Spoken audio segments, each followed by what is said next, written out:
ಯೋಹಾನನು ಬರೆದ ಸುವಾರ್ತೆ 14ನೇ ಅಧ್ಯಾಯ 15-16 ವಾಕ್ಯ. ನೀವು ನನ್ನನ್ನು ಪ್ರೀತಿಸುವವರಾದರೆ ನನ್ನ ಆಜ್ಞೆಗಳನ್ನು ಕೈಕೊಂಡು ನಡೆಯುವಿರಿ. ಆಗ ನಾನು ತಂದೆಯನ್ನು ಕೇಳಿಕೊಳ್ಳುವೆನು, ಆತನು ನಿಮಗೆ ಬೇರೊಬ್ಬ ಸಹಾಯಕರನ್ನು ಸದಾಕಾಲವೂ ನಿಮ್ಮ ಸಂಗಡ ಇರುವುದಕ್ಕೆ ಕೊಡುವನು.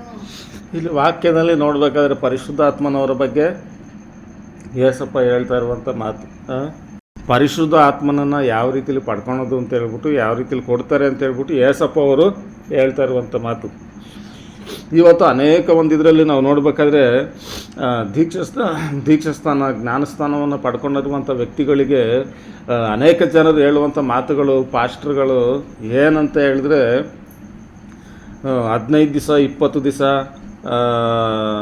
21 ದಿವಸ ಈ ರೀತಿಯಾಗಿ ಉಪವಾಸ ಪ್ರಾರ್ಥನೆಯನ್ನು ಮಾಡಿ ಪರಿಶುದ್ಧ ಆತ್ಮನ ಪಡ್ಕೊಳ್ರಿ, 3 ದಿವಸ 4 ದಿವಸ ಇದು ಒಬ್ಬೊಬ್ಬರು ಒಂದೊಂದು ರೀತಿಯಲ್ಲಿ ಉಪವಾಸ ಪ್ರಾರ್ಥನೆ ಮಾಡಿ ಪಡ್ಕೊಳ್ರಿ. ಇಲ್ಲ ಒಂದೊಂದು ಕೂಟಗಳನ್ನು ಏರ್ಪಾಡು ಮಾಡ್ತಾರೆ, ಆ ಕೂಟಗಳಲ್ಲಿ ಹೋಗಿ ಉಪವಾಸದಿಂದ ಪರಿಶುದ್ಧ ಆತ್ಮನನ್ನು ಪಡ್ಕೊತಾರೆ. ಪರಿಶುದ್ಧ ಆತ್ಮನಿಗಾಗಿಯೇ ಒಂದು ಪ್ರಾರ್ಥನೆಗಳನ್ನು ಏನು ಮಾಡವ್ರೆ, ಇಟ್ಟವ್ರೆ. ಆ ಉಪವಾಸ ಕೂಟಗಳವು ಪರಿಶುದ್ಧಾತ್ಮನ ಹೊಂದ್ಕೊಳೋದಕ್ಕಾಗಿ. ಅಲ್ಲಿ ಪರಿಶುದ್ಧಾತ್ಮನ ಹೊಂದ್ಕೊಬೇಕಾದ್ರೆ ಉಪವಾಸದಲ್ಲಿ ಹೋಗಿ 3 ದಿವಸ 4 ದಿವಸ 5 ದಿವಸ ಈ ಥರ ಎಲ್ಲ ಕೆಲವೊಂದು ಕಡೆ ಉಪವಾಸ ಕೂಟಗಳನ್ನ ನಡೆಸ್ತಾರೆ. ಏನು ಅಂತ ಪರಿಶುದ್ಧ ಆತ್ಮನ ಹೊಂದ್ಕೊಳೋದಕ್ಕಾಗಿ ಅಂತ ಹೇಳ್ಬಿಟ್ಟು ಏನು ಮಾಡ್ತಾರೆ, ನಡೆಸ್ತಾರೆ. ನಮ್ಮ ಒಂದು ಆದಿ ಅಪೊಸ್ತಲರ ಒಂದು ಇದರಲ್ಲಿ ನೋಡ್ಬೇಕಾದ್ರೆ ಆ ರೀತಿಯಲ್ಲಿ ಉಪವಾಸಗಳನ್ನು ಇದ್ದು ಯಾರೊಬ್ಬರೂ ಪರಿಶುದ್ಧಾತ್ಮನನ್ನು ಇದು ಮಾಡ್ಕೊಳ್ಳಿಲ್ಲ. ಆದರೆ ಇವತ್ತು ಕೂಟಗಳು ಅಂತ ಹೇಳ್ಬಿಟ್ಟು ಏನು ಮಾಡ್ತಾರೆ, ಇಂಥ ಒಂದು ಪರಿಶುದ್ಧಾತ್ಮನ ಹೊಂದ್ಕೊಳೋದಕ್ಕಾಗಿ ಈ ಕಡೆಯಿಂದ ಇಂಥ ಪಾಸ್ಟ್ರು ಬರ್ತಾರೆ, ಆ ಕಡೆಯಿಂದ ಅಂಥ ಪಾಸ್ಟ್ರು ಬರ್ತಾರೆ, ಅವರ ಮೂಲಕವಾಗಿ ಅಭಿಷೇಕ ಬರ್ತೈತೆ ಅಂತ ಹೇಳ್ಬಿಟ್ಟು ಏನು ಮಾಡ್ತಾರೆ, ಹೇಳ್ತಾರೆ. ಎಷ್ಟೋ ಜನರಿಗೆ ಹೇಳೋರು, ನಾನೆಲ್ಲ ಅವಾಗ ಅದೇ ರೀತಿಯಲ್ಲಿ ಎಷ್ಟೋ ಒಂದು ಕೂಟಗಳಿಗೆ ನಾನು ಸಹ ಹೋಗಿದ್ದೀನಿ. ಗೊತ್ತಿಲ್ಲದೆ ಇರುವಂಥ ದಿನಗಳಲ್ಲಿ ಎಷ್ಟೋ ಒಂದು ದಿನಗಳು ಹೋಗಿದ್ದೀನಿ. ನಮ್ಮ ಅಪ್ಪ ನಮ್ಮ ಚಿಕ್ಕಮ್ಮ ಸಹ ಒಂದು 15 ದಿವಸನೇನೋ ಏನು ಮಾಡಿದರು, ಉಪವಾಸ ಇದ್ದರು. ಅವರು ಒಂದು 15 ದಿವಸ ಉಪವಾಸ ಇದ್ದರು. ನಮ್ಮ ಅಪ್ಪನೂ ನಮ್ಮ ಚಿಕ್ಕಮ್ಮವ್ರು ಏನು ಪರಿಶುದ್ಧಾತ್ಮನ ಹೊಂದ್ಕೊಳೋದಕ್ಕಾಗಿ ಈ ರೀತಿಯಲ್ಲೆಲ್ಲ ಉಪವಾಸಗಳನ್ನ ಇದು ಮಾಡೋರಾಗಿದ್ರು. ಎಷ್ಟೋ ಜನ ಇಂಥ ಏನಂತ ಹೇಳಿದ್ರೆ ಉಪವಾಸದಿಂದ ಪರಿಶುದ್ಧಾತ್ಮನನ್ನು ಹೊಂದ್ಕೊಬೇಕು ಅಂತ ಹೇಳ್ಬಿಟ್ಟು ಎಲ್ಲ ಹೇಳುವಂಥವ್ರಾಗಿರ್ತಾರೆ. ಆದರೆ ನಾವು ಯೋಚನೆ ಮಾಡಿ ನೋಡೋದಾಗಿದ್ದರೆ ಪರಿಶುದ್ಧ ಆತ್ಮನವರು ಉಪವಾಸದಿಂದ ಬರೋಂಗಿದ್ರೆ ಇನ್ನೇನಿತ್ತು. ಉಪವಾಸಸ್ಥಿನ ಮನೆಯಲ್ಲಿ ಏನು ಮಾಡಿದ್ರು ಅವರು, ಕರ್ತನ ಮಾತಿಗನುಸಾರವಾಗಿ ಅವ್ರು ಏನು ಮಾಡೋದು, ಕಾದು ಕುಂತಿದ್ದು ಏನು ಮಾಡೋದು, ಪರಿಶುದ್ಧಾತ್ಮನ ಪಡ್ಕೊಂಡ್ರು. ಒಬ್ಬೊಬ್ಬರು ನಾನು ಒಂದು ರೀತಿಲಿ ಪಡ್ಕೊಂಡೆ ಅಂದರೆ ನನ್ನ ರೀತಿಲೇ ನೀವೆಲ್ಲ ಪಡ್ಕೊಬೇಕು ಅನ್ನೋದು ತಪ್ಪಾದಂಥ ಒಂದು ಇದು. ನಾನು ಆ ರೀತಿಲಿ ಪಡ್ಕೊಂಡಿದ್ದೀನಿ ಅಂದರೆ ನೀವು ಯಾವ ರೀತಿಲಿ, ನಿಮಗೆ ಯಾವ ರೀತಿಲಿ ದೇವ್ರು ಕೊಡ್ತಾರೋ ಅದು ಗೊತ್ತಿಲ್ಲ. ಆದರೆ ಒಂದು ಇಲ್ಲಿ ನಾವು ವಾಕ್ಯದಲ್ಲಿ ನೋಡ್ಬೇಕಾದ್ರೆ ವಾಕ್ಯ ಏನಂತ ಹೇಳ್ತೈತೆ, ನೀವು ನನ್ನನ್ನು ಪ್ರೀತಿಸುವುದಾದರೆ, ನೀವು ನನ್ನನ್ನು ಪ್ರೀತಿಸ್ತಾ ಇದ್ದೀರಾ ಅನ್ನೋದೇ ಆಗಿದ್ದರೆ, ಯೇಸು ಸ್ವಾಮಿನ ಪ್ರೀತಿಸುವರ ಪರಿಶುದ್ಧ ಆತ್ಮನ ಪಡ್ಕೊಳೋದಕ್ಕೆ ಮೊದಲನೇದಾಗ ಆತನನ್ನು ಪ್ರೀತಿಸುವವರಾಗಿರಬೇಕು. ಯಾಕೆಂದರೆ ಆತನು ಕಳಿಸಿಕೊಡುವಂಥ ಸಹಾಯಕನೇ ನಮಗೆ ಪರಿಶುದ್ಧ ಆತ್ಮನು. ನೀವು ನನ್ನನ್ನು ಪ್ರೀತಿಸುವುದೇ ಆದರೆ ನನ್ನ ಆಜ್ಞೆಗಳನ್ನು ಕೈಗೊಂಡು ನಡೆಯುವಿರಿ. ನೀವು ನನ್ನನ್ನು ಪ್ರೀತಿಸ್ತಾ ಇದ್ದೀರಾ ಅನ್ನೋದೇ ಆಗಿದ್ದರೆ ನನ್ನ ಆಜ್ಞೆಗಳನ್ನು ಕೈಗೊಂಡು ನಡೆಯುವಿರಿ. ಆಗ ಯಾವಾಗ ಆಜ್ಞೆಗಳನ್ನು ಕೈಗೊಂಡು ನಡೆದಾಗ. ಇವತ್ತು ಆಜ್ಞೆಗಳನ್ನು ಕೈಗೊಂಡು ನಡೆಯೋದು ಬೇಡ, ಏನು ಬೇಡ, 3 ದಿವಸ ಉಪವಾಸ ಪ್ರಾರ್ಥನೆ ಕೂಟ ಐತೆ, ನಡೀರಿ ಪರಿಶುದ್ಧಾತ್ಮನ ಹೊಂದ್ಕೊಳಕ್ಕೆ ಅಂದರೆ ಹೋಗ್ರಿ. ಪರಿಶುದ್ಧಾತ್ಮನ ಹೊಂದ್ಕೊಳಕ್ಕೆ ಅಂತ ಹೇಳ್ಬಿಟ್ಟು ಹೋಗ್ತಾರೆ. ಪರಿಶುದ್ಧಾತ್ಮನ ಇವತ್ತು ಯಾವ ರೀತಿಲಿ ಇದು ಮಾಡೋರೈತೆ, ಪರಿಶುದ್ಧಾತ್ಮನವರು ಅಂತ ಹೇಳಿದ್ರೆ ಅವರ ಒಂದು ಪವರು, ಅವರ ಒಂದು ಶಕ್ತಿ, ಬಲ ಅದು ಭಯಂಕರ. ಅದು ಪರಿಶುದ್ಧಾತ್ಮನವರ ಒಂದು ನಡೆಸುವಿಕೆ. ಪರಿಶುದ್ಧ ಆತ್ಮನು ಇಲ್ಲದೆ ಈ ಲೋಕದಲ್ಲಿ ಪರಿಶುದ್ಧರಾಗಿ ಜೀವಿಸುವುದು ಅಸಾಧ್ಯವಾದ ಕಾರ್ಯ ಅಂತ ವಾಕ್ಯ ಹೇಳ್ತೈತೆ. ಪರಿಶುದ್ಧ ಆತ್ಮನವರು ಪರಿಶುದ್ಧವಾಗಿ ನಾವು ಜೀವಿಸ್ಬೇಕಂದ್ರೆ ಈ ಲೋಕದಲ್ಲಿ ಪರಿಶುದ್ಧಾತ್ಮರವರು ನಮ್ಮಲ್ಲಿ ಇದ್ದರೆ ಮಾತ್ರ ಸಾಧ್ಯ ಅಂತ ಹೇಳ್ಬಿಟ್ಟು ವಾಕ್ಯದಲ್ಲಿ ಹೇಳಿದ್ರೆ, ಇವತ್ತು ಅಂಥ ಪರಿಶುದ್ಧ ಆತ್ಮನವರನ್ನು ಏನಂತ ಇದು ಮಾಡ್ತಾರೆ, 3 ದಿವಸ 4 ದಿವಸ 21 ದಿವಸದ ಕೂಟಗಳಲ್ಲಿ ದೊಡ್ಡ ಇಂತಿಂಥ ಕಡೆಯಿಂದ ಸೇವಕರು ಬರ್ತಾರೆ. ಅವರ ಮೂಲಕವಾಗಿ ಪರಿಶುದ್ಧಾತ್ಮನು ಸಿಗುವಂಥದ್ದಾಗಿರ್ತೈತೆ ಅಂತ ಹೇಳ್ಬಿಟ್ಟು ಏನು ಮಾಡ್ತಾರೆ, ಏನು ಒಬ್ಬೊಬ್ಬರು ಕೆಲವೊಂದೊಂದು ಇದು ವಿಧದಲ್ಲಿ ನಾನು ನೋಡಿದ್ದೀನಿ. ಏನು ಪರಿಶುದ್ಧಾತ್ಮನ ಉಫ್ ಅಂತ ಊದೋದು, ಏನೋ ಈ ಮೈಕ್ ಕೊಟ್ಬಿಟ್ಟಿರ್ತಾರಲ್ಲ ಅವ್ರ ಕೈಗೆ, ಆ ಇದರಲ್ಲಿ ಯೇಸು ಸ್ವಾಮಿ ಥರ ಉಫ್ ಅಂತ ಊದೋದು, ಪೌಲವ್ರ ಥರ ಉಫ್ ಅಂತ ಊದೋದು. ಇವ್ರೇನು ಯೇಸು ಸ್ವಾಮಿ ಅನ್ಕೊಂಬಿಟ್ಟವ್ರ ಪೌಲ್ ಅನ್ಕೊಂಬಿಟ್ಟವ್ರ ಗೊತ್ತಿಲ್ಲ. ಅವರು ಇದ್ದಂಥ ಒಂದು ಇದು, ಅವರು ಜೀವಿಸಿದಂಥ ಜೀವಿತ ಯಾವ ಥರ ಇತ್ತು, ಅವರು ಜೀವಿಸಿದಂಥ ಜೀವಿತ ಕಾಲು ಭಾಗ ಜೀವಿಸಲ್ಲ ಇವರು ಊದೋದು. ಪೌಲವರು ತನಗಿದ್ದನ್ನೆಲ್ಲ ಬಿಟ್ಟು ಬಂದು ಯೇಸುವನ್ನು ನಂಬಿ ಯೇಸುವಿನ ಇವತ್ತು ಎಷ್ಟೋ ಜನ ಒಂದು 2-3 ಗುಂಪಾಗ್ಬಿಟ್ಟೈತೆ ನಮ್ಮ ಕ್ರೈಸ್ತರಲ್ಲೇ. ಒಂದು ಅವರೇ ಪರಿಶುದ್ಧಾತ್ಮನ ನಡೆಸ್ತಾರೆ ಅನ್ನೋ ಒಂದು ಗುಂಪು ಪರಿಶುದ್ಧಾತ್ಮನೇ ಇಲ್ಲ, ಪರಿಶುದ್ಧಾತ್ಮನೂ ಇಲ್ಲ, ಪ್ರವಾದಿಗಳು ಇಲ್ಲ, ಅದ್ಭುತಗಳು ಇಲ್ಲ ಅನ್ನೋದು ಒಂದು ಗುಂಪು.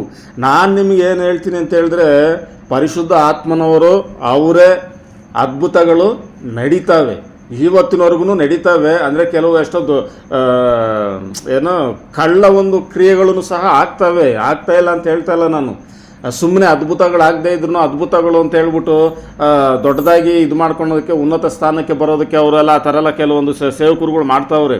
ಆದರೆ ಇವತ್ತು ಆಗ್ತಾಯ್ತಾ ಅಂತ ಹೇಳಿದ್ರೆ ಇವತ್ತೂ ಆಗ್ತೈತೆ, ಮುಂದೇನೂ ಪರಿಶುದ್ಧಾತ್ಮನವರು ನಡೆಸ್ತಾರೆ. ಯಾಕೆ ಅಂತ ಹೇಳಿದ್ರೆ ಏಸಪ್ಪ ಹೇಳಿದ್ರು, ಒಂದು ಮಾತನ್ನ ಅಧಿಕಾರವನ್ನು ಕೊಟ್ಟೆ ಅವ್ರಿಗೆ ಏನು ಮಾಡಿದ್ರು ನಾವು ಅದೊಂದರಲ್ಲಿ ತಿಳ್ಕೊಬೋದು. ಯೇಸು ಸ್ವಾಮಿ 12 ಜನ ಶಿಷ್ಯಂದಿರಿಗೆ ಅಧಿಕಾರವನ್ನು ಕೊಟ್ಟು ಏನು ಮಾಡ್ತಾರೆ, ಸುವಾರ್ತೆನ ಸಾರೋದಕ್ಕೆ ಕಳಿಸ್ತಾರೆ. ಸುವಾರ್ತೆನ ಸಾರೋದಕ್ಕೆ ಕಳಿಸುವಾಗ ಈ ಅಧಿಕಾರಗಳನ್ನು ಕೊಟ್ಟು ಏನು ಮಾಡ್ತಾರೆ, ಕಳಿಸುವಂಥವ್ರಾಗಿರ್ತಾರೆ. ವಾಕ್ಯಗಳಲ್ಲಿ ನಾವು ನೋಡ್ತೀವಿ. ಅಧಿಕಾರವನ್ನು ಒಂದ ನಂತರ ಅವ್ರೇನು ಮಾಡೋದು, ಹೋಗಿ ಸುವಾರ್ತೆಯನ್ನು ಸಾರಿ ಅದ್ಭುತಗಳನ್ನು ಮಾಡಿ, ಗುರುವೇ ನಮಗೆ ದೇವುಗಳು ಆಧೀನ ಆಗ್ತವೆ, ನಾವು ಈ ಥರ ರೋಗಗಳಿಂದ ಈ ಥರ ಎಲ್ಲ ಇದು ಮಾಡ್ತಾ ಇದ್ದೀವಿ ಅಂತ ಸಂತೋಷವುಳ್ಳವರಾಗ್ತಾರೆ. ಅಂದರೆ ಲಾಸ್ಟಲ್ಲೂ ಸಹ ಏಸಪ್ಪ ಹೇಳ್ತಾರೆ, ಹೋಗಿರಿ ಯುಗದ ಸಮಾಪ್ತಿಯವರೆಗೂ ಎಲ್ಲರ ಜನರನ್ನು ನನ್ನ ಶಿಷ್ಯರನ್ನಾಗಿ ಮಾಡಿರಿ, ನಾನು ನಿಮ್ಮ ಸಂಗಡ ಇರ್ತೀನಿ ಅಂತ ಹೇಳ್ಬಿಟ್ಟು ಯುಗದ ಸಮಾಪ್ತಿಯವರೆಗೂ. ಅಂದರೆ ಇವತ್ತು ಯಾರ್ಯಾರು ಸುವಾರ್ತೆ ಸೇವೆಯನ್ನು ಮಾಡುವಂಥ ವ್ಯಕ್ತಿಗಳಾಗೋರು ಅಂಥವ್ರ ಮೂಲಕ ಇವತ್ತೂ ಏನು ಮಾಡ್ತಾವ್ರೆ, ಯಾಕಂದರೆ ಸುವಾರ್ತೆಗಾಗಿನೇ ಅದ್ಭುತ ಅತಿಶಯಗಳು ಬಂದಿದ್ದು. ಕೆಲವು ಆ ಜನರು ಏನಂತ ಹೇಳ್ತಾರೆ ಅಂದರೆ, ಆವಾಗ ಯೇಸುವಿನ ನಾಮ ಪ್ರಬಲ ಆಗಬೇಕಾಗಿತ್ತು, ದೇವರ ರಾಜ್ಯ ಆವಾಗ ವಿಸ್ತರಿಸಬೇಕಾಗಿತ್ತು, ಆವಾಗ ಮಾತ್ರ ಅದ್ಭುತಗಳಾಗ್ತಿದ್ದು, ಇವಾಗ ಆಗಲ್ಲ ಅಂತ ಹೇಳ್ಬಿಟ್ಟು. ಯಾಕೆ ಇವಾಗ ಹಂಗಾರೆ ದೇವರ ರಾಜ್ಯ ವಿಸ್ತರಿಸೋದು ಇಲ್ವಾ? ಹಂಗಾರೆ ಅಷ್ಟೇ ಎಲ್ಲ ವಿಸ್ತರಿಸ್ಬಿಟ್ಟೈತಾ? ಇಡೀ ಪ್ರಪಂಚವೆಲ್ಲ ದೇವರ ರಾಜ್ಯ ವಿಸ್ತರಿಸ್ಬಿಟ್ಟೈತಾ? ಆ ಜನಗಳು ಆ ರೀತಿ ತಿಳ್ಕೊತಾರೆ. ಯಾವತ್ತಿನವರೆಗೂ ಸುವಾರ್ತೆ ಸಾರಲ್ಪಡ್ತಾ ಇರ್ತೈತೋ ಆವತ್ತಿನವರೆಗೂ ಅದ್ಭುತ ಪರಿಶುದ್ಧ ಆತ್ಮನವರು ಇದ್ದೇ ಇರ್ತಾರೆ. ಇದು ನಾನು ಹೇಳ್ತಾ ಇರುವಂಥ ಮಾತಲ್ಲ, ಸತ್ಯವೇದದಲ್ಲಿ ನಾವು ಕ್ಲೀನಾಗಿ ಓದಿ ತಿಳ್ಕೊಬೇಕಾದ್ರೆ ನಮಗೆ ಗೊತ್ತಾಗ್ತೈತಿ. ಪರಿಶುದ್ಧ ಆತ್ಮನವರಿಲ್ಲ, ಅದ್ಭುತ ವರಗಳಿಲ್ಲ, ಪ್ರವಾದನೆ ವರಗಳಿಲ್ಲ ಅಂತ ಹೇಳ್ಬಿಟ್ಟು ಹೇಳುವಂಥ ಜನರಿಗೆ ನಾನು ಹೇಳುವಂಥದ್ದು, ಯಾವತ್ತಿನವರೆಗೂ ದೇವರ ರಾಜ್ಯ ಸಾರಲ್ಪಡ್ತಾ ಇರ್ತೈತೋ ಆವತ್ತಿನವರೆಗೂ ಅದ್ಭುತಗಳು, ದೇವರಾತ್ಮನು, ಪ್ರವಾದನೆಗಳು ಇರ್ತವೆ. ಪ್ರವಾದಿಗಳು ಎಲ್ಲ ಇಲ್ಲ. ಯಾಕೆ ಅಂತ ಹೇಳ್ಬಿಟ್ಟು ಇದು ಮಾಡ್ತಾರೆ ಅಂತ ಹೇಳಿದ್ರೆ, ಪ್ರವಾದಿಗಳು ಇವತ್ತು ಎಷ್ಟೋ ಜನ ಬರೇ ಕಳ್ಳು ಪ್ರವಾದಿಗಳೇ ಇರೋದು, ಕಳ್ಳರುಗಳೇ ಇರೋದು. ಯಾವ ಥರ ರೀತಿಯಾದಂಥ ಕಳ್ಳರುಗಳು ಯಾವ ರೀತಿಯಾಗಿ ಇದು ಮಾಡ್ತಾರೆ ಅಂತ, ಪರಿಶುದ್ಧಾತ್ಮನವರು ಈ ಒಂದು ಜನಾಂಗ ಮಾಡೋ ಇದಕ್ಕೆ ಪರಿಶುದ್ಧಾತ್ಮನವರೇ ಇಲ್ಲ ಅನ್ನೋ ರೀತಿಲಿ ಇನ್ನೊಂದು ಜನಾಂಗ ತಿಳ್ಕೊಳೋ ರೀತಿಲಿ ಆಗೋಗ್ಬಿಟ್ಟೈತೆ. ಇವತ್ತು ಅವ್ರು ಹೇಳುವಂಥ ಮಾತೇನೋ, ಹಂಗಾರೆ ಪರಿಶುದ್ಧಾತ್ಮನ ಹೊಂದಿಕೊಳ್ಳೋದೇ ಆಗಿದ್ದರೆ, ಪರಿಶುದ್ಧಾತ್ಮನು ವರಗಳನ್ನು ಹೊಂದ್ಕೊಳ್ಳೋದೇ ಆಗಿದ್ದರೆ, ಇವತ್ತು ಆ ವರಗಳು ಇರೋದೇ ಆಗಿದ್ದರೆ, ರೋಗಿಗಳು ನೋಡಿ, ನಾನೊಂದು ರೋಗಿನ ಕರ್ಕೊಂಬತ್ತೀನಿ, ಗುಣಪಡಿಸ್ರಿ, ಗುಣ ಹೊಂದಬೇಕು ಅವನು ಅಂತ ಹೇಳ್ಬಿಟ್ಟು ಅವ್ರು ಹೇಳ್ತಾರೆ. ಅವ್ರು ಏನು ಓದವ್ರೆ ವಾಕ್ಯನ? ಯೇಸು ಸ್ವಾಮಿನ ಬಂದ್ಬಿಟ್ಟು ಸೈತಾನನು ಕೇಳ್ತಾನೆ, ನೀನು ದೇವರ ಮಗನೇ ಆಗಿದ್ದರೆ ಇಲ್ಲಿಂದ ಎಗಿರು ದುಮ್ಕು ಕೈಗಳಲ್ಲಿ ಎತ್ತಿಕೊಳ್ಳುವರು ಎಂದು ಬರೆದಿದೆಯಲ್ಲ ಅಂತ ಅಂದ್ಬಿಟ್ಟು ಸೈತಾನನು ಏನು ಮಾಡ್ತಾನೆ, ಏಸಪ್ಪನ್ನೇ ಪರೀಕ್ಷಿಸ್ತಾನೆ. ಏಸಪ್ಪ ಅವರು ಅವಾಗ ಒಂದು ಮಾತು ಹೇಳ್ತಾರೆ, ತಂದೆಯಾದ ದೇವರನ್ನು ಪರೀಕ್ಷಿಸಬಾರದು ಅಂತ ಸಹ ಬರೆಯಲ್ಪಟ್ಟೈತೆ, ಹೋಗಿ ನೀನು ಅಂತ ಹೇಳ್ಬಿಟ್ಟು ಏನು ಮಾಡ್ತಾರೆ, ಹೇಳುವಂಥವ್ರಾಗಿರ್ತಾರೆ. ಇಲ್ಲಿ ಬಂದು ಇವ್ರ ಮುಂದೆ ಇವರು ದೇವರ ಆತ್ಮನ ಅವರೇ ಅಂತ ಹೇಳಿದ್ರೆ ಇವ್ರ ಮುಂದೆ ಹೋಗ್ಬಿಟ್ಟು ಪ್ರೂವ್ ಮಾಡಬೇಕಂತೆ. ಏನೋ ದೇವರಾತ್ಮನ ಅವರೇ ಅನ್ನೋದು ಪ್ರೂವ್ ಮಾಡಬೇಕು. ನಾವ್ಯಾಕೆ ಪ್ರೂವ್ ಮಾಡಬೇಕು ಇವ್ರ ಮುಂದೆ ಹೋಗ್ಬಿಟ್ಟು? ಕೆಲವು ಕಳ್ಳರವರೇ, ಅದು ನಿಜ, ಸುಳ್ಳಲ್ಲ. ಇವತ್ತಿನವ್ರಿಗೂ ಸುಮ್ಮನೆ ರೋಗಿಗಳನ್ನ ಇದು ಮಾಡ್ತೀನಿ, ದೆವ್ವಗಳನ್ನ ಓಡಿಸ್ತೀನಿ ಅಂತ ಹೇಳ್ಬಿಟ್ಟು ಆ ರೀತಿಲೆಲ್ಲ ಮಾಡೋರು ಅವರೇ. ಅವರುಗಳಿಂದನೇ ಪರಿಶುದ್ಧ ಆತ್ಮನವರಿಗೆ ಒಂದು ಇದನ್ನು ಇದು ಮಾಡ್ಕೊಂಡು ಈ ಜನರು ಈ ಥರ ತಿಳ್ಕೊಂಬಿಟ್ಟವ್ರು, ತಪ್ಪು ಕೆಟ್ಟದ ಒಂದು ತಿಳುವಳಿಕೆನ ತಿಳ್ಕೊಂಡವ್ರಿ. ಇವತ್ತಿನವರೆಗೂ ಅದ್ಭುತಗಳು ನಡೀತವೆ. ನಮ್ಮ ಮುಂದೆನೇ ನಡೆದಿಲ್ಲ, ನಮ್ಮ ಮುಂದೆನೇ ನಿನ್ನ ಮುಂದೆ ನಡಿಬೇಕು ಅನ್ನೋದೇನು? ಎಲ್ಲವಂಥವು ಯಾವುದೋ ಒಂದು ಇದರಲ್ಲಿ ನಡೀತಾ ಇರ್ತೈತೆ ಅದ್ಭುತಗಳು. ಯೆರೂಸಲೇಮಿನ ಒಂದು ಇದರಲ್ಲಿ ಅದ್ಭುತಗಳು ನಡೆಯುವಾಗ ಎಷ್ಟೋ ಜನರ ಅದ್ಭುತಗಳನ್ನು ನೋಡಬೇಕು ಅಂತ ಇದ್ರು, ನೋಡೋದಕ್ಕೆ ಆಗಲಿಲ್ಲ. ವಾಕ್ಯನೇ ಹೇಳ್ತೈತೆ, ನೀವು ನೋಡಬೇಕಾದಂಥ ಅದ್ಭುತಗಳನ್ನು ಎಷ್ಟೋ ಜನ ಮಹಾ ವ್ಯಕ್ತಿಗಳು ನೋಡಬೇಕು ಅಂತ ಬಯಸಿದ್ರು, ನೋಡಲಿಲ್ಲ. ನೀವಾದರೂ ಅವುಗಳನ್ನು ನೋಡ್ತಾ ಇದ್ದೀರಾ ಅಂತ ಹೇಳ್ಬಿಟ್ಟು ಏಸಪ್ಪನೇ ಹೇಳ್ತಾರೆ. ಪರಿಶುದ್ಧ ಆತ್ಮನು ಇಲ್ಲದಂಗೆ ಯಾವೊಬ್ಬ ವ್ಯಕ್ತಿನೂ ಪರಿಶುದ್ಧವಾಗಿ ಜೀವಿಸೋದಕ್ಕೆ ಅಸಾಧ್ಯವಾದ ಕಾರ್ಯ. ಇವತ್ತು ಕೆಲವು ಜನರು ಪರಿಶುದ್ಧ ಆತ್ಮನ ಒಂದು ಇದನ್ನು ಯಾವ ಥರ ತಿಳ್ಕೊಂಬಿಟ್ಟವ್ರೆ ಅಂತ ಹೇಳಿದ್ರೆ, ಪರಿಶುದ್ಧ ಆತ್ಮನು ಅಂತ ಹೇಳಿದ್ರೆ ಅನ್ಯ ಭಾಷೆ ಮಾತಾಡೋದು, ಈ ಒಂದು ಇದನ್ನೇ ಪರಿಶುದ್ಧ ಆತ್ಮನ ಒಂದು ಇದು ಅಂತ ತಿಳ್ಕೊಂಬಿಟ್ಟು ಇದರಲ್ಲಿ ಅನೇಕರನ್ನು ತಪ್ಪು ಮಾರ್ಗದಲ್ಲಿ ನಡೆಸ್ಬಿಟ್ಟವ್ರು. ಅನೇಕ ಒಂದರೆ ಏನು ಅನ್ಯ ಭಾಷೆ ಮಾತಾಡಿದ್ರೆ ಮಾತ್ರ ದೇವರಾತ್ಮನ ಪಡ್ಕೊಂಡಿರೋದು, ಇಲ್ದಿದ್ರೆ ಇಲ್ಲ ಅಂತ. ಅದು ತಪ್ಪದು. ಅನ್ಯ ಭಾಷೆ ದೇವರಾತ್ಮನ ಒಂದು ಇದರಲ್ಲಿ ವರಗಳೆಲ್ಲ ಅದು ಒಂದು ವರ.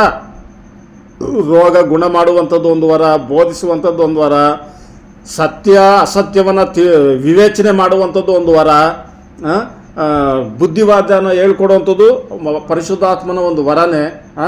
ಈ ಥರ ಪ್ರವಾದಿಸುವಂಥದ್ದು ಇವೆಲ್ಲ ಒಂದೊಂದು ವರಗಳು. ಪರಿಶುದ್ಧಾತ್ಮನ ಒಬ್ಬರೇ ಆ ವರಗಳು ಇಲ್ಲ ಅಂತ ಹೇಳ್ಬಿಟ್ಟು ಕೆಲವು ಜನರು ಹೇಳ್ತಾ ಇರುವಂಥದ್ದು. ಅದು ಹೆಂಗೆ ಹೇಳ್ತಾರೋ, ಅದು ಯಾವ ರೀತಿಲಿ ಓದಿದ್ರು ಅವ್ರೂ ಸಹ ವಾಕ್ಯಗಳನ್ನೇ ತೆಗೆದು ತೋರಿಸ್ತಾರೆ. ಅಂದರೆ ಅವ್ರು ತೋರಿಸುವಂಥ ವಾಕ್ಯಗಳು ಮೇಲೆ ಕೆಳಗಡೆ ಕರೆಕ್ಟಾಗಿ ಪರ್ಫೆಕ್ಟಾಗಿ ಓದಿ ನಿಧಾನವಾಗಿ ಆ ಕಡೆ ಈ ಕಡೆ ಎಲ್ಲ ಇದು ಮಾಡೋದಾಗಿರೋ ಗೊತ್ತಾಗ್ತೈತೆ ಅವ್ರಿಗೆ. ಅಂದರೆ ಅವ್ರು ಆ ಥರ ಎಲ್ಲ ಯಾರೋ ಒಬ್ಬರು ಕಲಿಸ್ಕೊಟ್ರು ಆ ರೀತಿಲಿ ಆ ಒಂದು ಇದರಲ್ಲೇ ಶಿಸ್ತು ಕ್ರಮದಲ್ಲೇ ಅವ್ರೇನು ಮಾಡ್ತವ್ರೆ ಹೋಗ್ತವ್ರೆ ಅನ್ಯ ಭಾಷೆ ಅಂತ. ಇವತ್ತು ಅದೇ ರೀತಿಲಿ ಅನೇಕ ಒಂದು ಜನಾಂಗವನ್ನು ಸಹ ನೋಡ್ಬೇಕಾದ್ರೆ ಅನ್ಯ ಭಾಷೆ ಅಂತ ಹೇಳಿದ್ರೆ ಶಬರಿ ಬರ ಬರ ಬರ ಬ ಅಂತ ಅನ್ಯ ಭಾಷೆಗಳಿಂದ ಮಾತನಾಡೋದೇ ಅನ್ಯ ಭಾಷೆ. ಇದೇ ಪರಿಶುದ್ಧಾತ್ಮನ ಹೊಂದ್ಕೊಂಡಿರೋದು ಅಂತ. ತಪ್ಪು. ಅನ್ಯ ಭಾಷೆ ಅದೊಂದು ವರ ಅಷ್ಟೇ, ಅದು ಕೆಲವೊಬ್ಬರು ಕೊಡಲ್ಪಡ್ತೈತೆ. ದೇವರು ಆತನ ಕೆಲಸಕ್ಕೆ ಉಪಯೋಗಕ್ಕಾಗಿ ಯಾರ್ಯಾರಿಗೆ ಯಾವ್ಯಾವ ವರನ ಬೇಕೋ ಆ ವರನ ಏನು ಮಾಡ್ತಾರೆ, ಕೊಡ್ತಾರೆ. ಯಾವ ವರನ ಯಾರ್ಯಾರಿಗೆ ಬೇಕೋ ಅವ್ರವ್ರಿಗೆ ಕೊಟ್ಟಿರ್ತಾರೆ. ಅದು ಅವ್ರಿಗೆ ಇವತ್ತು ನಾವು ನೋಡಬೇಕಾದ್ರೆ ಆ ಬೋಧಿಸುವಂಥ ವ್ಯಕ್ತಿಗಳು ಬೋಧಿಸ್ತಾರಲ್ಲ, ಬೋಧಿಸುವಂಥದ್ದು ಸಹ ಬೋಧಿಸುವಂಥವ್ರೇ ಹೇಳ್ತಾರೆ ಪರಿಶುದ್ಧಾತ್ಮನೋ ಇಲ್ಲ ಅಂತ. ಅವನು ಹೊಂದಿರುವಂಥದ್ದು ಬೋಧಿಸುವಂಥ ವರ ಇರೋದ್ರಿಂದನೇ ಆ ಮನುಷ್ಯ ಅಲ್ಲಿ ನಿಂತ್ಕೊಂಡು ಬೋಧಿಸ್ತಾ ಇರೋದು. ಅದು ತಿಳ್ಕೊಳಕ್ಕೆ ಗೊತ್ತಿಲ್ಲ ಅವ್ರಿಗೆ. ಬೋಧಿಸುವಂಥದ್ದು ಒಂದು ವರ ಅಂತ ಹೇಳ್ಬಿಟ್ಟು ದೇವರ ವಾಕ್ಯ ಹೇಳ್ತೈತೆ. ಪರಿಶುದ್ಧಾತ್ಮನ ಬಗ್ಗೆ ನಾವು ನೋಡ್ಬೇಕಾದ್ರೆ ಪ್ರತಿಯೊಂದು ನಮಗೆ ಗೊತ್ತಾಗ್ತೈತೆ. ಬೋಧಿಸುವಂಥದ್ದು ಒಂದು ವರ ಅಂತ ಹೇಳಿದ್ರೆ ಬೋಧಿಸುವಂಥ ವ್ಯಕ್ತಿ ವರ ಪರಿಶುದ್ಧ ಆತ್ಮನೇ ಇಲ್ಲ ಅಂತ ಹೇಳ್ಬಿಟ್ಟು ಬೋಧಿಸ್ತಾನೆ. ಪರಿಶುದ್ಧ ಆತ್ಮನವರು ಅವ್ರು ಇಲ್ದಿದ್ರೆ ಖಂಡಿತವೂ ಯಾರೊಬ್ಬರೂ ಯೇಸು ಸ್ವಾಮಿನ ದೇವರು ಅಂತ ಅಂಗೀಕರಿಸೋದೇ ತುಂಬ ಕಷ್ಟಕರವಾದಂಥ ಒಂದು ಸಂಗತಿ. ಪರಿಶುದ್ಧ ಆತ್ಮನಿರಬೇಕು. ಇವತ್ತು ನಾನು ನೀನು ನಮ್ಮ ಕರ್ತನಾದ ಯೇಸು ಕ್ರಿಸ್ತನಿಗಾಗಿ ಜೀವಿಸಬೇಕು.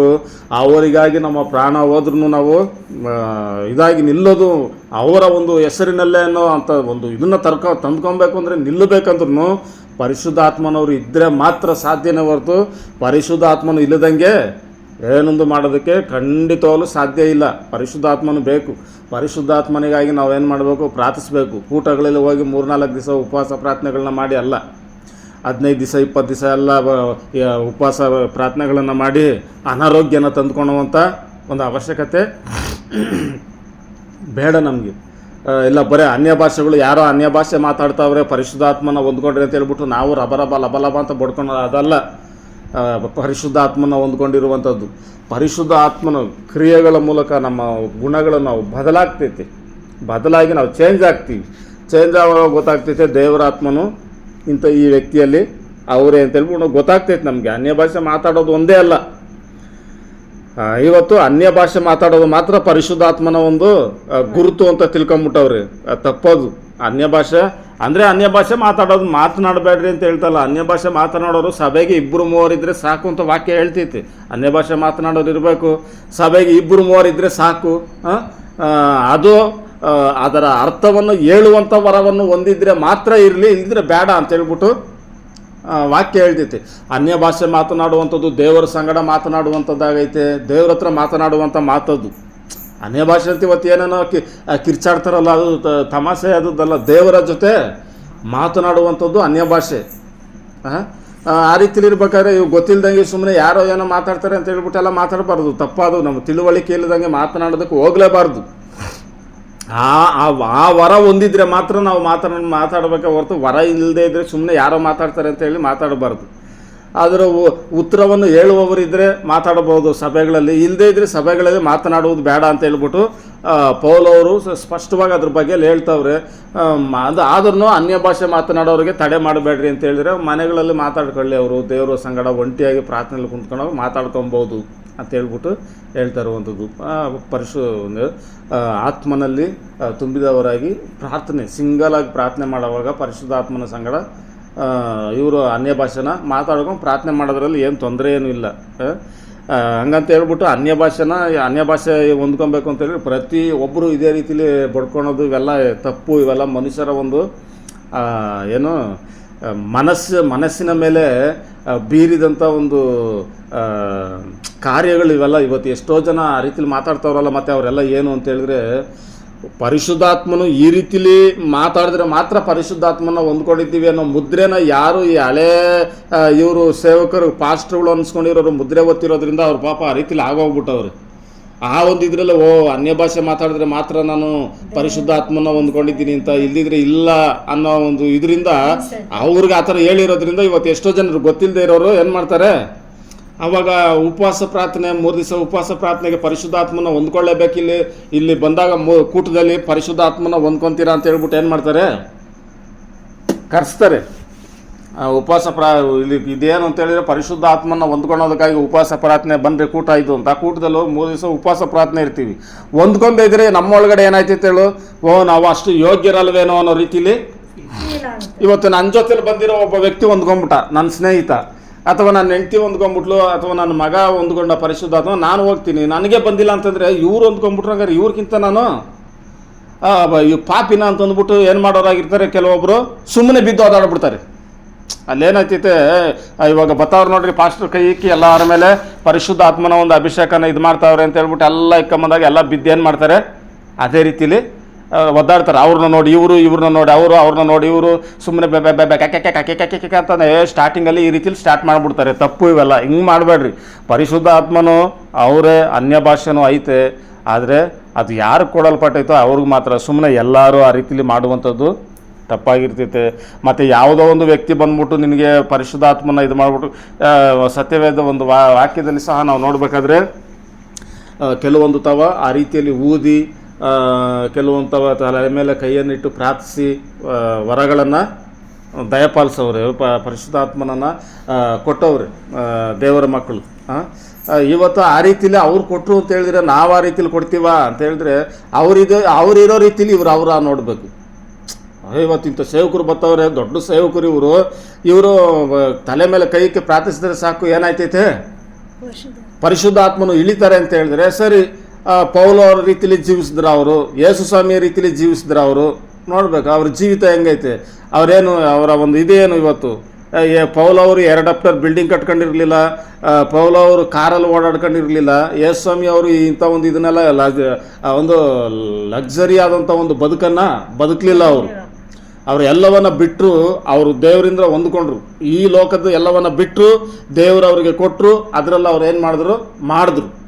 ಇವತ್ತು ಇವುಗಳನ್ನೆಲ್ಲ ನೀನು ಇಟ್ಕೊಂಡು ದೇವ್ರೂ ಇದನ್ನು ನನಗೆ ಕೊಟ್ಟವ್ರೆ ಅಂತೇಳಿ ಅದು ತಪ್ಪದು. ಗೊತ್ತಾಗ್ತೈತಾ? ಪರಿಶುದ್ಧಾತ್ಮನ ಮೊದಲು ಪಡ್ಕೊಳ್ಳುವಂಥ ಒಂದು ವಿಧಾನ ಯಾವ ರೀತಿಲಿ ಅಂತ ಹೇಳಿದ್ರೆ, ಫಸ್ಟು ಯೇಸು ಸ್ವಾಮಿಯ ಆಜ್ಞೆಗಳನ್ನು ಪಾಲಿಸಬೇಕು. ಗೊತ್ತಾಗ್ತಾಯ್ತಾ? ಯೇಸು ಸ್ವಾಮಿ ಏನು ಹೇಳ್ತಾರೋ ಅದನ್ನು ಪರ್ಫೆಕ್ಟಾಗಿ ಮಾಡಲೇಬೇಕು. ಮಾಡ್ದಂಗೆ ಯಾರೋ ಒಬ್ಬರು ಬಂದ್ಬಿಟ್ಟು, ಯಾವುದೋ ಸೇವಕ ಬಂದ್ಬಿಟ್ಟು ನಿನ್ನ ತಲೆ ಮೇಲೆ ಕೈ ಇಕ್ಕಿ ಉಪವಾಸ ಪ್ರಾರ್ಥನೆಯಲ್ಲಿ ಮಾಡಿ ನೀನು ವಾರನ ಕೊಟ್ಬಿಡ್ತಾನೆ ಅಂತ ಹೇಳಿದ್ರೆ ಅದು ತಪ್ಪೋದು. ಆಜ್ಞೆನ ಕೈಗೊಂಡು ನಡಿಬೇಕು. ಈ 12 ಜನ ಶಿಷ್ಯರು ನಾನು ಹೋದ್ಮೇಲೆ ನನಗಾಗಿ ಒಂತ ಕಾದು ಕುಂತಿರ್ರಿ, ಪರಿಶುದ್ಧ ಆತ್ಮನ ಹೊಂದ್ಕೊಳೋವರೆಗೂ ನೀವು ಆ ಕಡೆ ಈ ಕಡೆ ಹೋಗ್ಬೇಡ್ರಿ ಅಂತ ಹೇಳಿದ್ರು. ಅವರ ಮಾತಿಗೆ ಶರಣಾದರು. ಅವರ ಮಾತಿಗೆ ಒಳಪಟ್ಟು ಮೇಲಂತಸ್ತಿನ ಮನೆಯಲ್ಲಿ ಎಲ್ಲ ಒಟ್ಟಿಗೆ ಕುಂತು ಪ್ರಾರ್ಥಿಸ್ತಾ ಇದ್ರು. ಬೆಂದೆಕೋಸ್ತಿನ ಒಂದು ದಿನದಲ್ಲಿ ಏನಾಯಿತು, ಪರಿಶುದ್ಧ ಆತ್ಮನು ಅಗ್ನಿಯಾಗಿ ಅವರ ಮೇಲೆ ಇಳಿದು ಬಂದರು. ಅವರು ಆತನ ಆಜ್ಞೆಗಳನ್ನು ಪಾಲಿಸಿದ್ರು. ಅವರು ಕೊಟ್ಟಿದ್ದಂಥ ಆಜ್ಞೆ, ನಾನು ಒಬ್ಬ ಸಹಾಯಕನನ್ನು ಕಳಿಸುವವರೆಗೂ ಈ ಒಂದು ಸ್ಥಳದಲ್ಲಿ ಇರ್ರಿ ಅಂತ ಹೇಳಿದ್ರಲ್ಲ, ಹೋಗಿ ಇವರಲ್ಲಿ ಕಾಯಿ ಕುಂತಿದ್ರು. ಆತನ ಯೇಸು ಸ್ವಾಮಿಯ ಮಾತನ್ನು ಪಾಲಿಸಿದ್ರು. ಇವತ್ತು ಯಾರ್ಯಾರಿಗೆ ಯಾವ್ಯಾವ ಆಜ್ಞೆಗಳನ್ನು ಕೊಟ್ಟಿರ್ತಾರೋ ಅವರು ಅದನ್ನು ಪಾಲಿಸುವಾಗ, ಇದರಲ್ಲಿ ನಾನು ಹೇಳ್ತಾರೆ ಅದೇ ತನ ವಾಕ್ಯ ಹೇಳ್ತಾ ಇರೋದು, ನೀವು ನನ್ನನ್ನು ಪ್ರೀತಿಸುವುದಾದರೆ ನನ್ನ ಆಜ್ಞೆಗಳನ್ನು ಕೈಗೊಂಡು ನಡೆಯುವಿರಿ, ಆಗ ನಾನು ತಂದೆಯನ್ನು ಕೇಳಿಕೊಳ್ಳುವೆನು. ಆವಾಗ ನಾನು ಏನು ಮಾಡ್ತೀನಿ, ತಂದೆಯನ್ನು ಕೇಳಿಕೊಳ್ಳುವೆನು. ಆತನು ನಿಮಗೆ ಬೇರೊಬ್ಬ ಸಹಾಯಕನನ್ನು ಸದಾಕಾಲ ನಿಮ್ಮ ಸಂಗಡ ಇರುವುದಕ್ಕೆ ಕೊಡುವನು ಅಂತ ಹೇಳ್ಬಿಟ್ಟು ವಾಕ್ಯದಲ್ಲಿ ಹೇಳ್ತೈತೆ. ಪರಿಶುದ್ಧ ಆತ್ಮನು ನಮಗೆ ಬಂದಾಗ ಈ ಲೋಕದ ಯಾವ ಆಸೆಗಳು ನಮಗೇನಾಗಲ್ಲ. ಇದ್ರೂ ಜಯಿಸ್ತೀವಿ. ಪರಿಶುದ್ಧ ಆತ್ಮನ ಮೂಲಕವಾಗಿ ಏನು ಮಾಡ್ತೀವಿ? ಜಯಿಸ್ತೀವಿ. ಪರಿಶುದ್ಧ ಆತ್ಮನ ಮೂಲಕವಾಗಿ ಜಯಿಸಿ ಹೋಗ್ತೀವಿ. ಯೇಸಪ್ಪನವರಿಗೆ ಶೋಧನೆ ಉಪವಾಸ ಪ್ರಾರ್ಥನೆ ಮಾಡೋದಕ್ಕೆ ಮುಂಚೆಯಾಗಿ ಏನು ಮಾಡೋರಾಗಿದ್ದರು? ಪರಿಶುದ್ಧಾತ್ಮನವರು ಬಂದು ಅವರೊಳಗಡೆ ಆಮೇಲೆ ಅವ್ರನ್ನ ಏನು ಮಾಡಿದ್ರು? ಕಾಡಿಗೆ ಒಯ್ಯಲ್ಪಟ್ಟು ಪರೀಕ್ಷಿಸಲ್ಪಡುವವರಾದರು. ಮೊದಲು ಏಂತ್ರಿಂದ ಪರಿಶುದ್ಧ ಆತ್ಮನು ಬರೋವರೆಗೂ ಅವ್ರಿಗೇನಾಗಿರಲಿಲ್ಲ. ನಾವು ಸತ್ಯವೇದದಲ್ಲಿ ನೋಡಬೇಕಾದ್ರೆ ಯಾವುದೇ ಒಂದು ಪರೀಕ್ಷೆ ಇರಲಿಲ್ಲ ಅವ್ರಿಗೆ. ಪರೀಕ್ಷೆ ಆಗ್ತೈತೆ ಅನ್ನೋವಾಗಲೇ ಫಸ್ಟ್ ಸ್ಟಾರ್ಟಿಂಗಲ್ಲ ಅವ್ರು ಬಂದಾಗಲೇ ಅವರೇ ಏನು ಮಾಡ್ತಾರೆ? ವಾಕ್ಯನೇ ಹೇಳ್ತೈತೆ. ಪರಿಶುದ್ಧಾತ್ಮನು ಶೋಧಿಸಲ್ಪಟ್ಟವನಾಗಿ ಯೇಸು ಅವ್ರನ್ನ ಏನು ಮಾಡಿದ್ದು? ಯೇಸು ಸ್ವಾಮಿ ಅವ್ರನ್ನ ಕಾಡಿಗೆ ಕರ್ಕೊಂಡೋಗಿ ಶೋಧಿಸಲ್ಪಟ್ಟರು. 40 ದಿನ ಆ ಥರನ ಏನು ಮಾಡೋರಾಗಿದ್ದರು? ಪರಿಶುದ್ಧ ಆತ್ಮನೇ ಕರ್ಕೊಂಡೋದ್ರು ಶೋಧಿಸಲ್ಪಡೋದಕ್ಕಾಗಿ ಅಂತ ವಾಕ್ಯದಲ್ಲಿ ನಾವು ನೋಡ್ತೀವಿ. ಆವಾಗ ಅಲ್ಲಿ ಸೈತಾನಿಂದ ಬಹಳವಾಗಿ ಅವರು ಶೋಧಿಸಲ್ಪಟ್ಟರು, ಜಯಿಸಿದ್ರು. ಆ 40 ದಿವಸ ಉಪವಾಸ ಪ್ರಾರ್ಥನೆ ಮಾಡ್ಬೇಕಾದ್ರೆ ಅವ್ರಿಗೆ ಊಟ ಆಗಲಿ, ನೀರಾಗಲಿ, ಬಾಯಾರಿಕೆ ಆಗಲಿ, ಹಸುವಾಗಲಿ ಆಗಿರೋದನ್ನ ನಾವು ನೋಡಲ್ಲ. ನಂತರ ಆ ದಿನಗಳು ಕಳೆದ ನಂತರ ಹಸುವಾಗ್ತಾ ಇರುವಂಥದ್ದನ್ನು ನಾವು ನೋಡ್ತಾ ಇದ್ದೀವಿ. ಆದರೆ ಅದೆಲ್ಲ ಹೆಂಗೆ ಅಷ್ಟು ದಿನ ಮಾಡೋದಕ್ಕೆ ಸಾಧ್ಯ ಅಂದರೆ ಪರಿಶುದ್ಧ ಆತ್ಮನ ಒಳಗಡೆ ಇದ್ದಿದ್ದರಿಂದ ಅವ್ರು ಏನು ಮಾಡ್ತಾರೋ ಮಾಡಿದ್ರೆ ಹೊರತಾಗಿ ಇಲ್ಲದೆ ಹೋದರೆ ಖಂಡಿತವಲ್ಲೂ ಆಗಲ್ಲ. ಇವತ್ತು ಪರಿಶುದ್ಧ ಆತ್ಮನಿಗಾಗಿ 21 ದಿವಸ ಉಪವಾಸ ಅಂತ ಹೇಳ್ಬಿಟ್ಟು ಈ ಜನರು ಯಾಕೆ ಹಿಂಗೆ ಜನರನ್ನ ಕೆಡ್ಸಿಕ್ತಾರೋ? ಆರೋಗ್ಯ ಕೆಟ್ಟೋಯ್ತೈತೆ ಅಷ್ಟೇ. ಪರಿಶುದ್ಧ ಆತ್ಮನೇ ಅಂತಂದ್ಬಿಟ್ಟು ನೀನು 20 ದಿವಸ ಕುಂತ್ಕೊಂಡು ಏಸಪ್ಪ ಪರಿಶುದ್ಧ ಆತ್ಮನ ಹೊಂದಿದವರಾಗಿ 40 ದಿವಸ ಏನು ಮಾಡಿದ್ರು? ಅವರು ಉಪವಾಸ ಹೊಂದಿದ್ದಕ್ಕೆ ಅವರು ಹೋದ್ರು ಶೋಧಿಸಲ್ಪಟ್ಟವರಾಗಿ. ಇಲ್ಲಿ ಪರಿಶುದ್ಧಾತ್ಮನ ಹೊಂದ್ಕೊಳ್ಳೋಕ್ಕಾಗಿ ನೀವು ಇಷ್ಟು ದಿವಸ ಇರಬೇಕು, ನೀವು ಅಷ್ಟು ದಿವಸ ಇರಬೇಕು ಅಂತ ಹೇಳ್ಬಿಟ್ಟು ಇಲ್ಲ ತಪ್ಪಾದ ಬೋಧನೆಯನ್ನು ಬೋಧಿಸಿ ತಪ್ಪಾದ ಮಾರ್ಗದಲ್ಲಿ ಜನರನ್ನ ನಡೆಸೋದು. ಪರಿಶುದ್ಧ ಆತ್ಮನ ನೀವು ಪಡ್ಕೊಬೇಕು ಅಂತ ಹೇಳಿದರೆ, ಯಾರಾದರೂ ಪರಿಶುದ್ಧ ಆತ್ಮನ ಹೊಂದ್ಕೊಬೇಕು ಅಂತ ಹೇಳಿದ್ರೆ ಮೊದಲು ಮಾಡಬೇಕಾಗಿರೋ ಕೆಲಸ ಏನಂದರೆ ಉಪವಾಸ ಅಲ್ಲ, ದೇವರ ಆಜ್ಞೆಗಳನ್ನು ಕೈಗೊಂಡು ನಡಿಬೇಕು. ದೇವರ ಆಜ್ಞೆಗಳನ್ನು ಕೈಗೊಂಡು ನಡೆದು, ಅಪ್ಪ ನಿನ್ನ ಪರಿಶುದ್ಧಾತ್ಮನಿಂದ ನಾನು ತುಂಬಿಸಿ ಈ ಲೋಕದಲ್ಲಿ ನಾನು ಬಲವುಳ್ಳವನಾಗಬೇಕು, ನನ್ನ ಬಲ ಸಾಕಾಗ್ತಲ್ಲ ಈ ಲೋಕದ ಒಂದು ಕಾರ್ಯಗಳನ್ನು ಜಯಿಸೋದಕ್ಕೆ, ನನ್ನನ್ನು ಬಲಪಡಿಸೋದಕ್ಕೆ ಪರಿಶುದ್ಧಾತ್ಮನವ್ರು ನನಗೆ ಬೇಕು ಪ್ರಭು ಅಂತ ಕೇಳುವಾಗ ನಾವು ಆಜ್ಞೆಗಳನ್ನು ಕೈಗೊಂಡು ನಡೆಯುವಾಗ ಅವರೇ ಏನು ಮಾಡ್ತಾರೆ? ಕಳಿಸ್ಕೊಡ್ತಾರೆ ಅಂತ ಹೇಳ್ಬಿಟ್ಟು ವಾಕ್ಯದಲ್ಲಿ ಹೇಳ್ತೈತೆ. ಅದೇ ಥರ ತಾನೇ ವಾಕ್ಯದಲ್ಲಿ ಹೇಳ್ತಾ ಇರೋದು? ಅದೇ ಥರನೇ ಬೇರೆ ಏನಾದರೂ ಹೇಳ್ತೈತಾ? ಅದೇ ಥರನೇ ಹೇಳ್ತಾ ಇರೋದು. ಗೊತ್ತಾಗ್ತೈತಾ? ಪರಿಶುದ್ಧ ಆತ್ಮನು ಇರಲೇಬೇಕು. ಪರಿಶುದ್ಧ ಆತ್ಮನು ಇಲ್ಲ ಅನ್ನೋವಂಥ ಒಂದು ಜನರ ಒಂದು ಇದಕ್ಕೆ ನಾವು ಹೋಗೋದು. ಆತನ ವರಗಳು ಇವತ್ತೂ ಐತೆ. ಯಾವತ್ತಿನವರೆಗೂ ಸುವಾರ್ತೆ ಸಾರಲ್ಪಡ್ತಾ ಇರ್ತಿತ್ತೋ ಆವತ್ತಿನವರೆಗೂ ಐತೆ. ಅಂದರೆ ಈ ಥರ ಕಳ್ಳ ಜನರುಗಳು ಅವರೇ, ಕಳ್ಳ ಪ್ರವಾದಿಗಳು ತುಂಬ ತುಂಬ್ಕೊಂಬಿಟ್ಟವ್ರೆ. ಒಂದು ಆತ್ಮನ ವರನ ಹೊಂದ್ಕೊಂಡಿದ್ದೀವಿ ಅಂತ ಹೇಳ್ಬಿಟ್ಟು ಸುಮ್ಮನೆ ಕಳ್ಳರು ಬೇಜಂಜನ ಅವರೇ. ಅದಕ್ಕೋಸ್ಕರ ಪರಿಶುದ್ಧಾತ್ಮನೇ ಇಲ್ಲ, ವರಗಳೇ ಇಲ್ಲ ಅಂತೇಳಿ ತಪ್ಪು. ಗೊತ್ತಾಗ್ತೈತಾ? ಪರಿಶುದ್ಧಾತ್ಮನವರೇ ಈ ರೀತಿಯಲ್ಲಿ ಪರಿಶುದ್ಧಾತ್ಮನು ಒಂದೊಂದು ವಿಧದಲ್ಲಿ ಒಬ್ಬೊಬ್ಬರು ಹೊಂದಿಕೊಳ್ಳುವವರಾಗಿರ್ತೀವಿ. ಎಲ್ಲ ನಿಮಗೆ ಚೆನ್ನಾಗಿ ಅರ್ಥ ಆಗೈತೆ ಅಂತ ನಾನು ನೆನೆಸ್ತೀನಿ.